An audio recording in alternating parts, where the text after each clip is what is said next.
Hello everyone and welcome back to my channel. I'm Savannah and today we are doing the high-end makeup tag.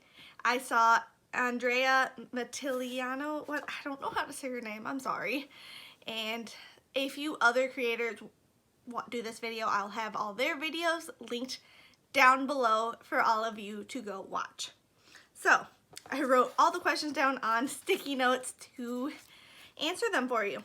If you could only use one high-end brand, what would it be? I think I would pick Nars because they have such a variety of products and they have some of the best base products that I like, so I can pretty much make other items work with it, so I would go with Nars. The second question is, what is the most underrated brand? In my opinion, I would go with Pretty Vulgar. I really like everything I've tried from them. Granted, some of the items are just not in the right shade for me. I am obsessed with one of their mascaras and setting powders. I've used one of their bronzers and it worked really well, just was not a good shade match. And I have one of the setting sprays and I really like it. The packaging is just so unique as well. And the most overrated brand. Don't hurt me. Hourglass. I'm going with Hourglass. They are just not doing too hot lately. They're flopping on that shade range. They don't want to extend things and be more inclusive. So that is making them more overrated because they're not doing good. I like their products, but if they can't expand their shade range, I'm not going to want to use them, especially on YouTube. I'm sorry, step it up. My fave product under $50 is going to be mentioned in another question.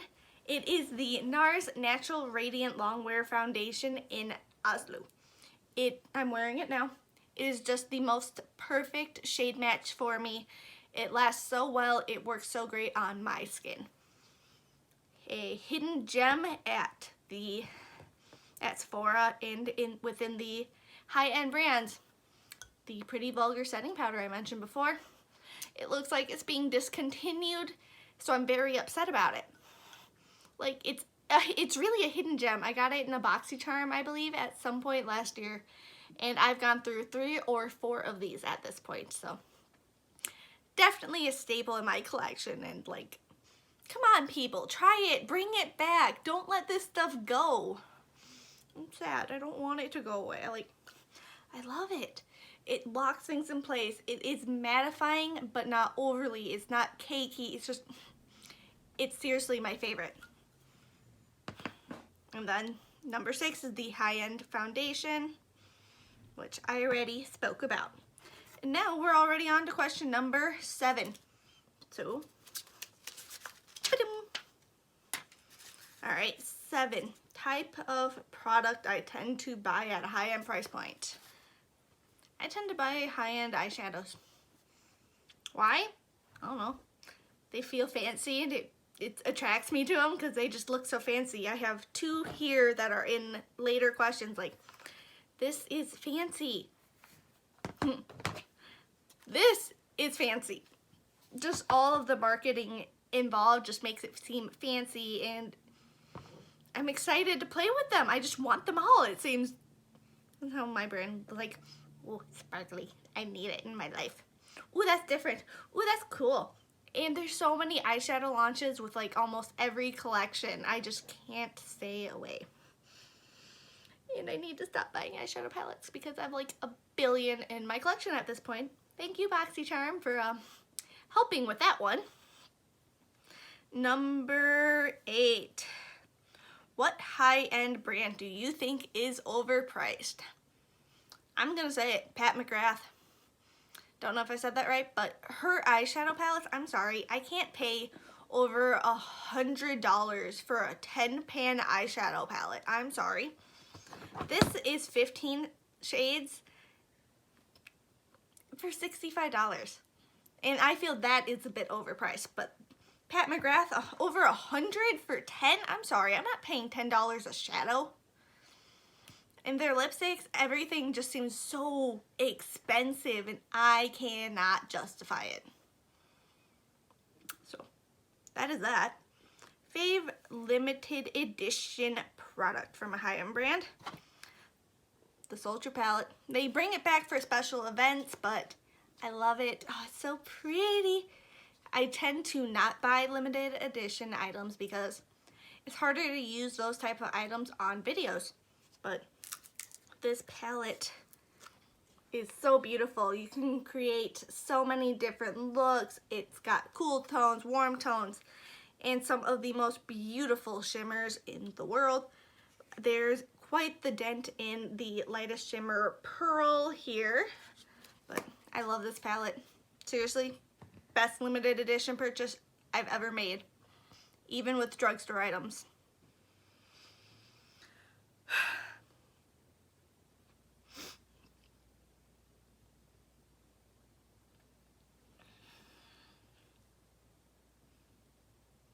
Okay, that was gonna sneeze.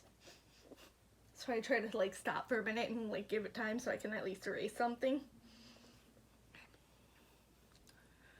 Alright, what one's next? Best eyeshadow formula is gonna go to Natasha Denona. I really enjoy it. The shimmers are stunning. The mattes are beautiful.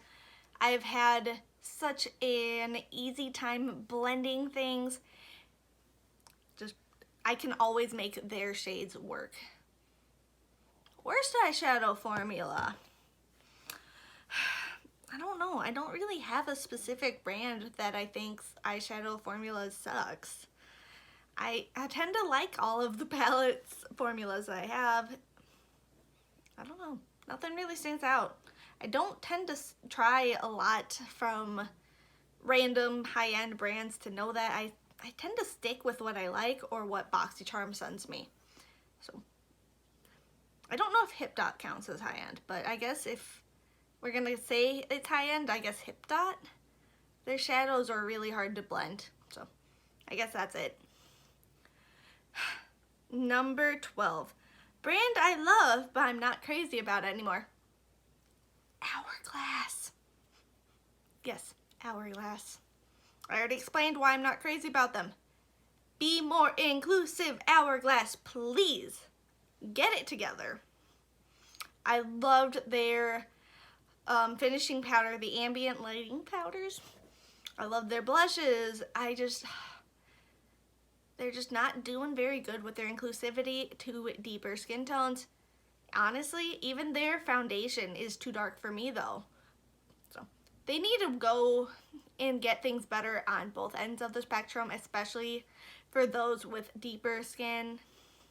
Just no brand has an excuse at this point. There's so many brands that are so inclusive, they can't get away with it anymore.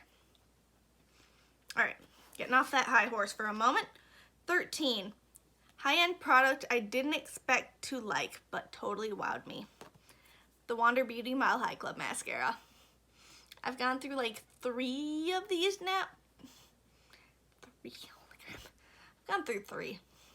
I really like it for the everyday look where I don't need waterproof.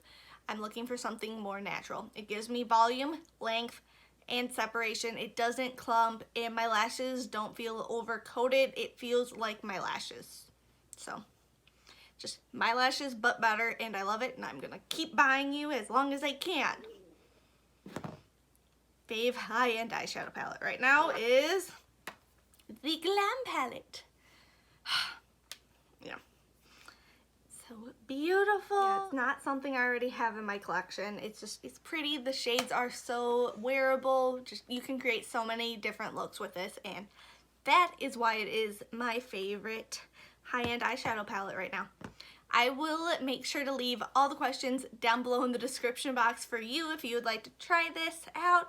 I really do hope you enjoyed today's video. It is not sponsored as always. And don't forget to like, comment, subscribe, ring that bell, see more of my goofy face. I upload every Tuesday and Friday, 4 p.m. Central Standard Time, and occasionally I'll upload a bonus video on Saturday mornings at 10 a.m. I hope to see you all in my next video. I love you all. Bye. Oh, I hit myself.